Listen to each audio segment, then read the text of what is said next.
सबसे ऊंची प्रेम सगाई। भैया बहनों, बच्चे को मन से प्रेम करो, पिता माता को मन से प्रेम करो। प्रेम में मोह आ जाता है, हम जान नहीं पाते हैं, सोचते हैं प्रेम हो रहा है। मोह में अपेक्षाएं जुड़ी रहती हैं, वासना जुड़ी रहती है, तो हम समझते हैं कि प्रेम हो रहा है। नहीं, प्रेम आदर्शों से जुड़ा नहीं है, उच्च सिद्धांतों से जुड़ा नहीं है, तो वो मोह का रूप धारण कर लेगा। प्रेम में अपेक्षाएं बहुत होती हैं, क्षमा करें, मोह में अपेक्षाएं बहुत होती हैं और प्रेम में अपेक्षा नहीं होती। प्रेम में डिमांड नहीं होती हमें ये मिल जाए, मोह में डिमांड होती हमें ये प्राप्त हो जाए, मेरे साथ ऐसा बर्ताव हो। गृहस्थ में उपहार भी देने चाहिए परस्पर, समय समय पर, और सबसे अच्छा उपहार प्रशंसा का होता है। कुछ लोग तो डर के मारे प्रशंसा नहीं करते, प्रशंसा करेंगे तो दिमाग खराब हो जाएगी, राह पे नहीं चलेगा।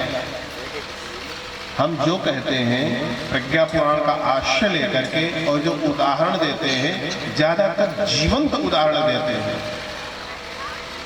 एक माता जी से बात हुई, बोले भैया पहली वाली बहू को हम बिटिया समझन और वह गड़बड़ निकल गई, मुकदमा कर दिया। दूसरी वाली बहू जब आई तो हम उसको बहू समझे और वो भी गड़बड़ निकल गई। मतलब ये हुआ कि जहां पर जैसा व्यवहार करना चाहिए तो वहां नहीं किया गया। पहले वाली साथ में बहुत छूट दे दी गई तो दोबारा गियर बदल दिया, पड़ोसी ना आकर के बोली अब की वाली से बहू जैसा बर्ताव करना, बिटिया जैसा बर्ताव नहीं करना। और बाद वाली बेटी ही बनकर आई थी, उसने सोचा था मुझको माँ मिलेगी, उसकी मायके में माँ नहीं थी, और यहाँ मिल गई सास वैसी नहीं, वो जो सांस बंद कर दे वैसी सास, तो फिर नहीं। किसके साथ कैसा व्यवहार करना चाहिए आपका मन हो। आपके दो बच्चे हैं, एक बच्चे को बहुत जोर से डांटो तब समझता है, एक के बच्चों को आंखें जरा दिखा दो वो समझ जाता है। तो एक ही सिद्धांत सब जगह नहीं चलता है।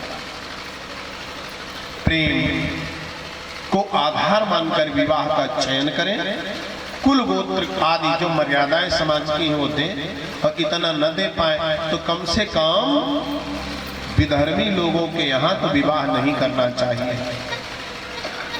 हिंदुओं में ही विवाह करें, ये अपेक्षा है। एक चुटकुला है, वह यह है कि 19वीं शताब्दी की माँ ने अपने बेटे से कहा कि बेटा अपनी ही जाति की बिटिया से विवाह करना। 100 साल बाद 20वीं शताब्दी की माँ ने अपने बेटे से कहा कि बेटा हिंदू में ही विवाह करना। 21वीं शताब्दी की माँ कहती है बेटा बेटी से ही विवाह करना, बिटिया बेटे से ही विवाह करना।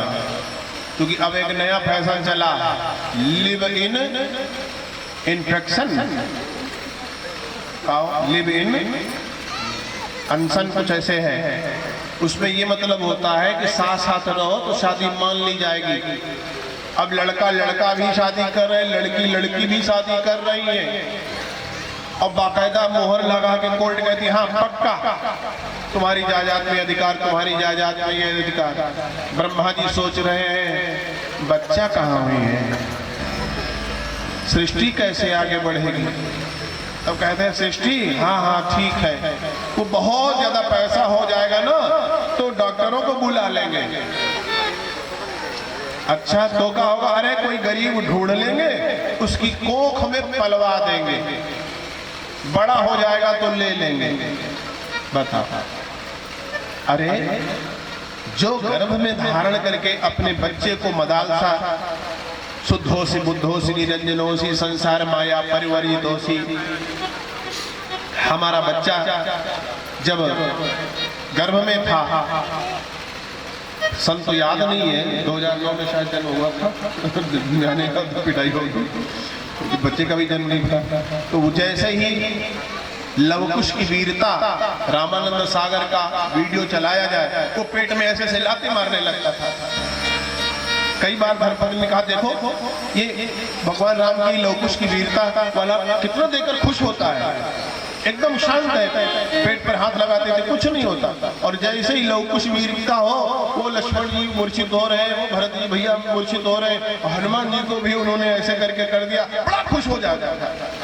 तो जो बच्चे को जन्म देने का सौभाग्य है वो तुम किराए से करोगे तो कहाँ बनेगा। अपने आप एक कौरिया बच्चे को खिलाने का जो सौभाग्य है, गोद में लेकर के थपकी देने का सौभाग्य है।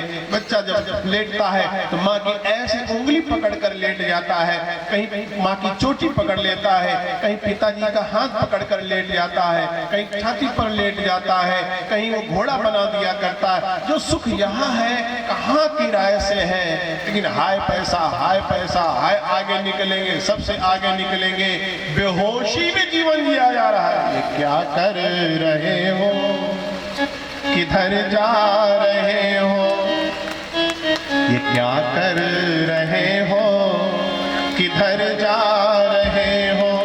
अंधेरे में क्यों ठोकरें खा रहे हो, क्या कर रहे हो, किधर जा रहे हो, ये क्या कर रहे हो, किधर जा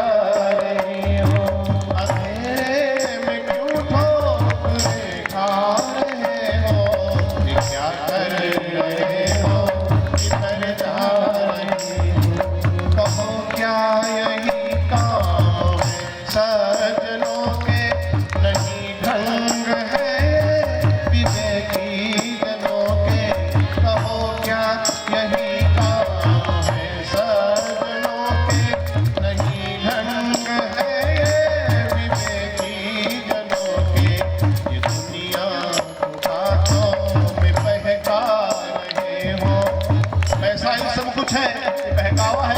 दुनिया को बातों बहका रहे हो, ये क्या कर रहे हो, किधर जा रहे हो, ये क्या कर रहे हो, किधर जा रहे हो। अंधेरे में क्यों ठोकरें खा रहे हो, ये क्या कर रहे हो, किधर जा रहे हो। या ठहरो, शराब की दुकान पर लिखा रहता है ठहरो, रुकिए, देखिए, यही है मधुशाला, ठहर जाओ। जैसी जिंदगी जी रहे हो क्वेश्चन मार्क, क्या ऐसे जीवन जीना चाहिए? ऐसे ही जीवन जीते थे महापुरुष।